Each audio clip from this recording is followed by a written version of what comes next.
بسم الله الرحمن الرحيم هل أتى على الإنسان حين من الدهر لم يكن شيئا مذكورا إنا خلقنا الإنسان من نطفة أمشاج نبتليه فجعلناه سميعا بصيرا إنا هديناه السبيل إما شاكرا وإما كفورا إنا أعتدنا للكافرين سلاسل وأغلالا وسعيرا إن الأبرار يشربون من كأس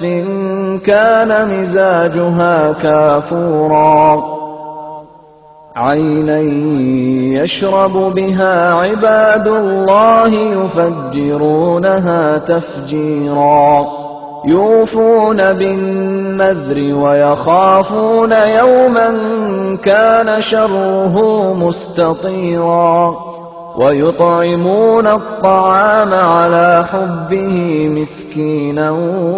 ويتيما وأسيرا إنما نطعمكم لوجه الله لا نريد منكم جزاء ولا شكورا إنا نخاف من ربنا يوما عبوسا قمطريرا فوقاهم الله شر ذلك اليوم ولقاهم نضرة وسرورا وجزاهم بما صبروا جنة وحريرا متكئين فيها على الأرائك لا يرون فيها شمسا ولا زمهريرا ودانية عليهم ظلالها وذللت قطوفها تذليلا ويطاف عليهم بآنية من فضة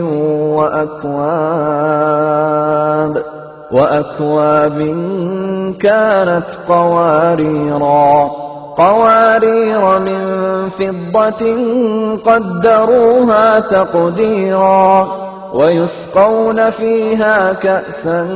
كان مزاجها زنجبيلا عينا فيها تسمى سلسبيلا ويطوف عليهم ولدان مخلدون إذا رأيتهم حسبتهم لؤلؤا منثورا وإذا رأيت ثم رأيت نعيما وملكا كبيرا عاليهم ثياب سندس خضر واستبرق وحلوا أساور من فضة وسقاهم ربهم شرابا طهورا إن هذا كان لكم جزاء وكان سعيكم مشكورا إنا نحن نزلنا عليك القرآن تنزيلا فاصبر لحكم ربك ولا تطع منهم آثما أو كفورا واذكر اسم ربك بكرة وأصيلا ومن الليل فاسجد له وسبحه ليلا طويلا إن هؤلاء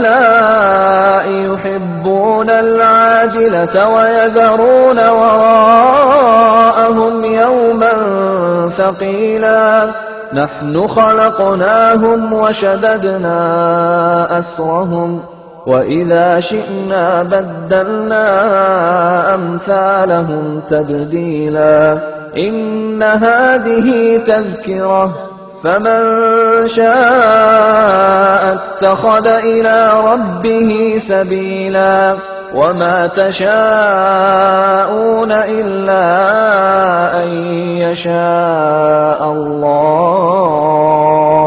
إن الله كان عليما حكيما يدخل من يشاء في رحمته